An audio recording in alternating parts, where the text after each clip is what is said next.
بالله من الشيطان الرجيم بسم الله الرحمن الرحيم لقد كفر الذين قالوا إن الله هو المسيح ابن مريم قل فمن يملك من الله شيئا إن أراد أن يهلك المسيح ابن مريم وأمه ومن في الأرض جميعا ولله ملك السماوات والأرض وما بينهما يخلق ما يشاء والله على كل شيء قدير وقالت اليهود والنصارى نحن أبناء الله وأحباؤه قل فلم يعذبكم بذنوبكم بل أنتم بشر ممن خلق يغفر لمن يشاء ويعذب من يشاء ولله ملك السماوات والأرض وما بينهما وإليه المصير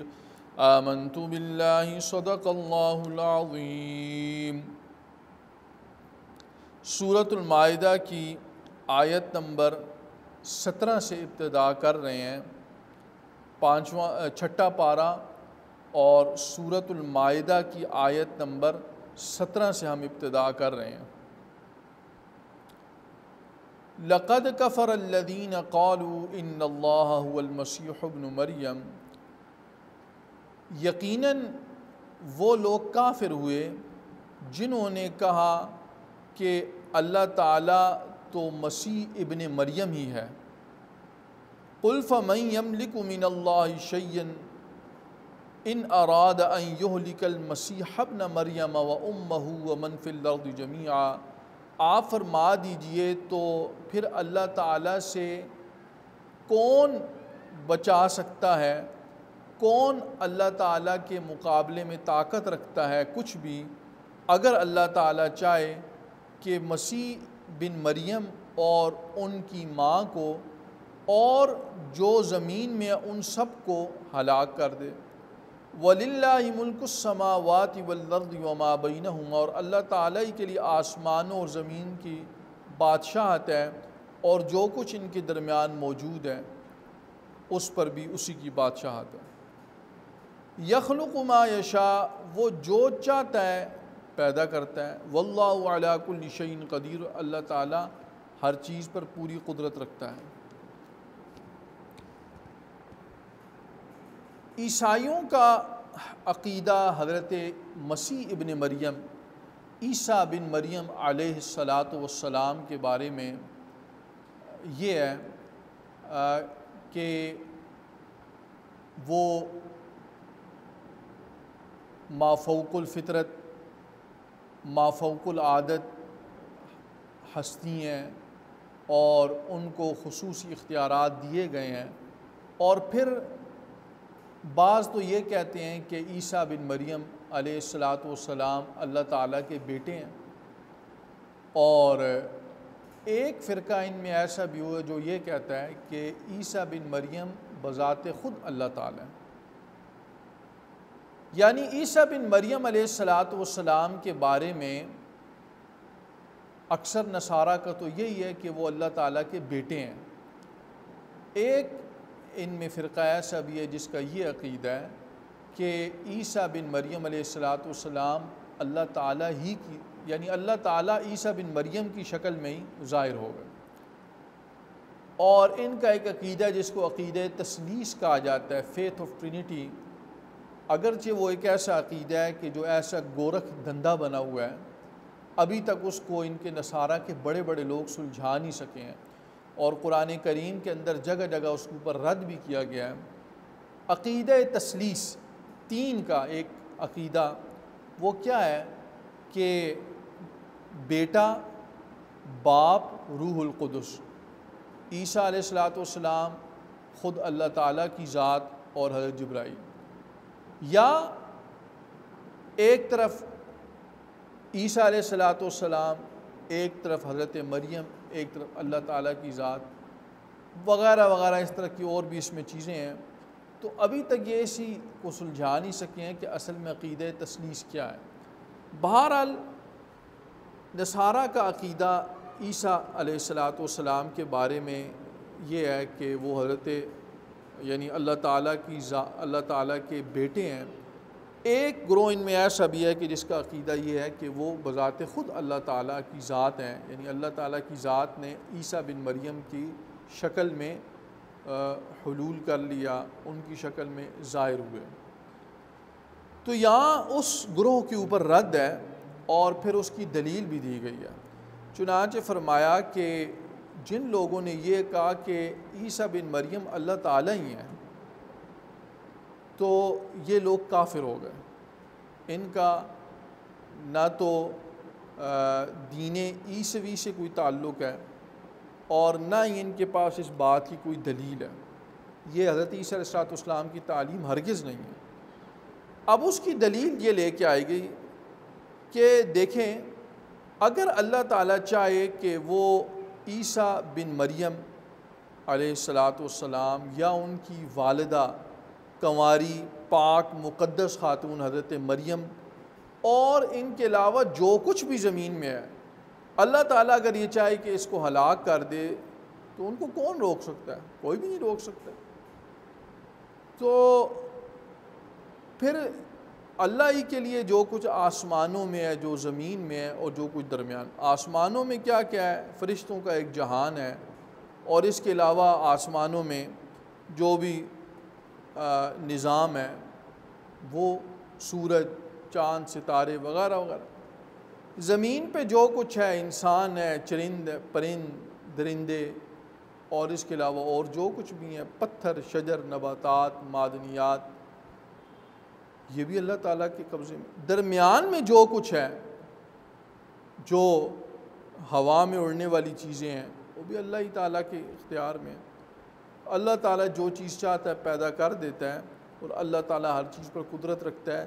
یہ دلائل ہیں کہ دیکھو عیسیٰ علیہ السلام، یہاں تو یہ بتایا، آگے ہم اسی پارے کے اندر جا کر پڑھیں گے کہ عیسیٰ علیہ السلام اور ان کی جو پاک والدہ ہیں وہ کیا ہے؟ کانا یاکلان الطعام، دونوں کھانا کھاتے تھے۔ تو جو خدا ہوتا ہے، جو رب ہے، وہ ان چیزوں سے پاک ہوتا ہے۔ وہ نہ مخلوق ہے کہ کوئی اس کو ختم کر دے، نہ وہ اس کے اوپر کوئی موت آتی ہے، نہ وہ پیدا ہوا ہے۔ وہ ازل سے، وہ ابد تک رہے گا، وہ ہمیشہ ہمیشہ کے لیے، اور وہ جس کو ختم کرنا چاہے آنے واحد میں ختم کر سکتا ہے۔ وہ کھانے پینے سے پاک ہے، ہر جگہ اس کی بادشاہت ہے۔ عیسیٰ علیہ السلام تو اللہ تعالیٰ کے ایک بندے تھے، اور یہود نے ان کو قتل کرنے کی سازش کی تھی اور اپنی طرف سے ان کو قتل کر دیا تھا۔ چنانچہ عیسائی بھی کہتے ہیں کہ عیسیٰ علیہ السلام سولی پہ چڑھ گئے، صلیب پہ چڑھ گئے اور ہمارے گناہوں کا کفارہ دے دیا۔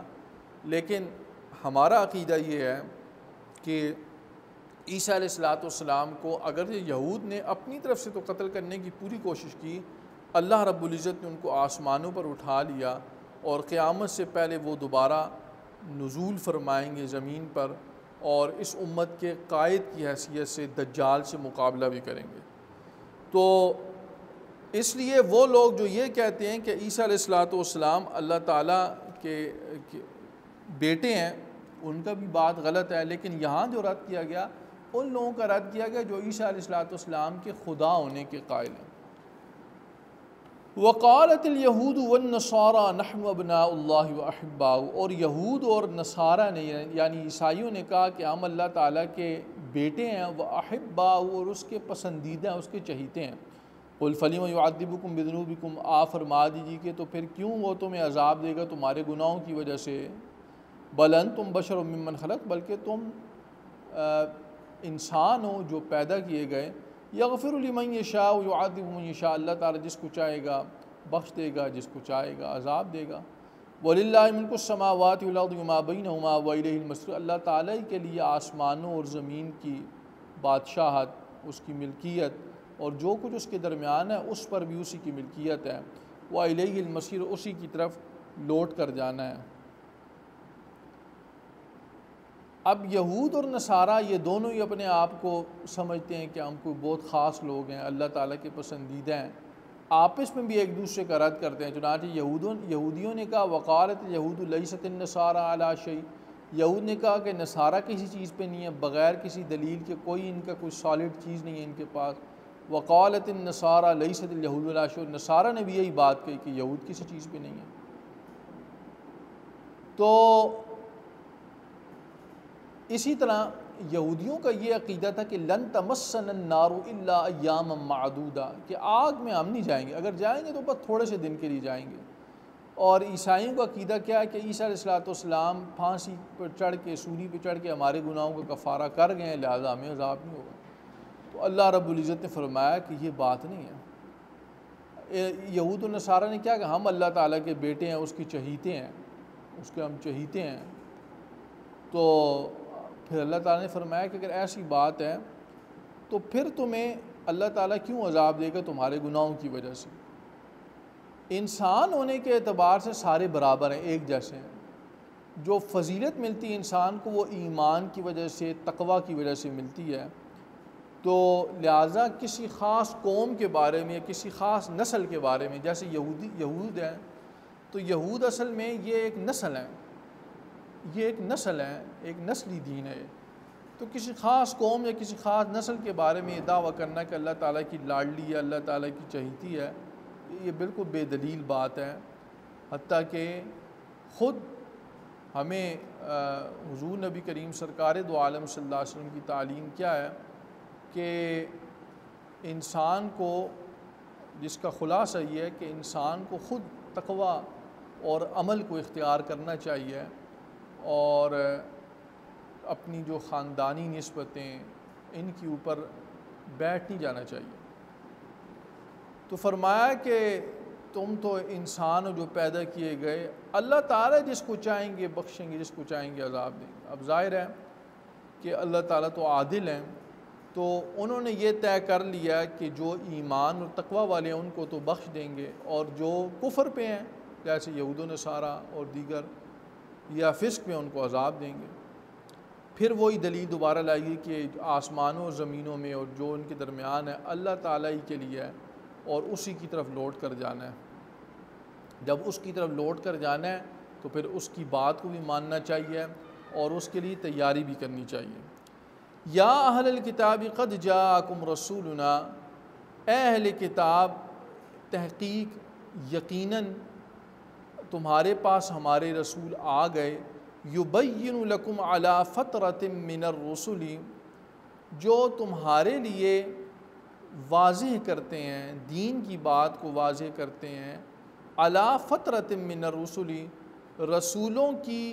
رسولوں کے زمانے فترت پر، یعنی اس زمانے پر کہ جب رسولوں کا آنا رکا ہوا تھا، تو اس پر اس ایسے زمانے میں حضور نبی کریم سرکار دو عالم صلی اللہ علیہ وسلم تمہارے پاس تشریف لے آئے، ان تقولوا ما جاءنا من بشیر ولا نذیر، تاکہ تم یہ نہ کہو کہ ہمارے پاس تو کوئی خوشخبری سنانے والا اور ڈرانے والا ہی نہیں آیا۔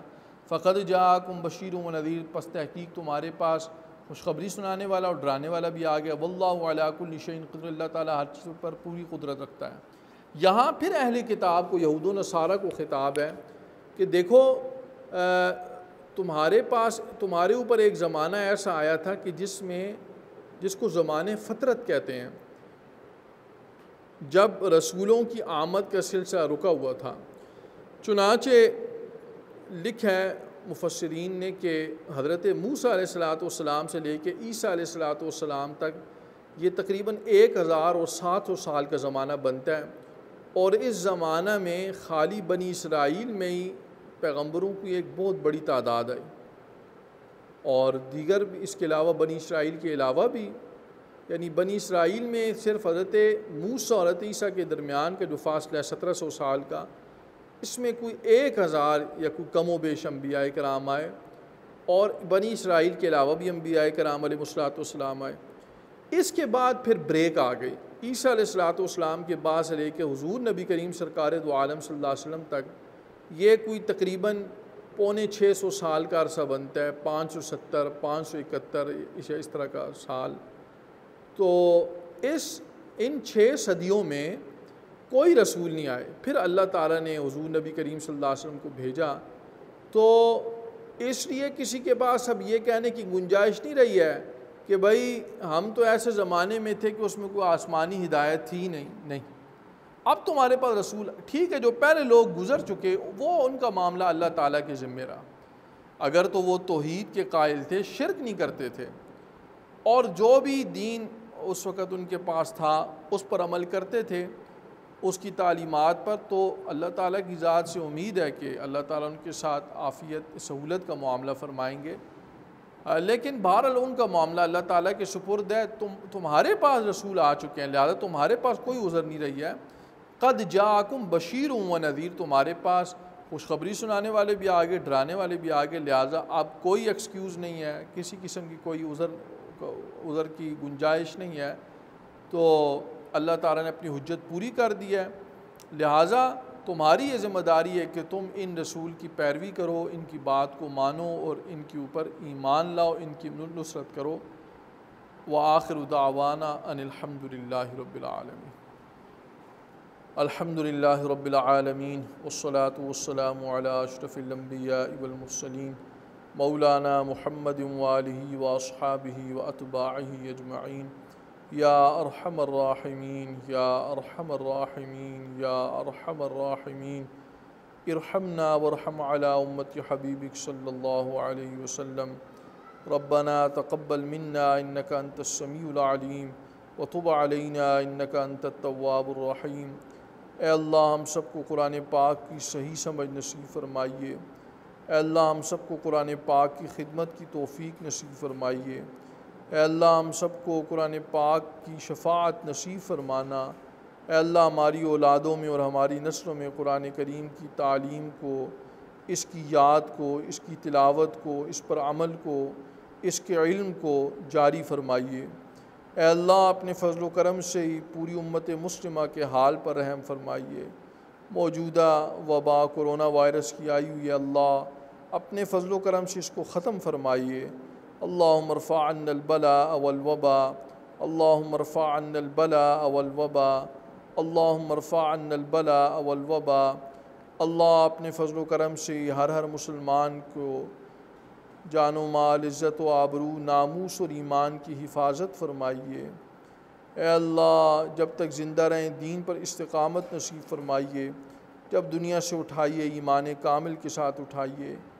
اللہ کریم آخرت میں حضور نبی کریم سرور دو عالم صلی اللہ علیہ وسلم کی شفاعت نصیب فرمانا، قرآن کی شفاعت نصیب فرمانا، روزے کی شفاعت نصیب فرمانا۔